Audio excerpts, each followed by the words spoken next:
students, I hope your preparation is going good. If not, don't worry. Sri Gurukula is here to help you. And I am Anmol Yadav.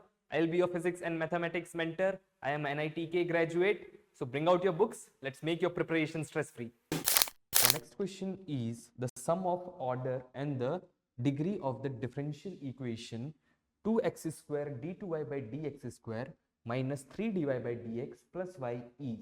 So first of all, order of a differential equation is the highest order of the derivative that equation is containing. So here it is second order derivative it is containing, that is d2y by dx square. So order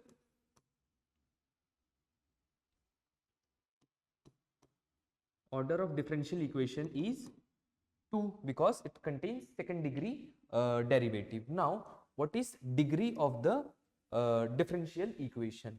Degree is the power of the highest order derivative. So here highest order derivative is d2y by dx square and power of this d2y by dx square is 1. So degree of differential equation will be 1. Now sum of order and degree will be 3. So our correct answer will be 3. I will be back soon. Till then, keep practicing. This is Anmol Yadav from Sri Gurukula signing off.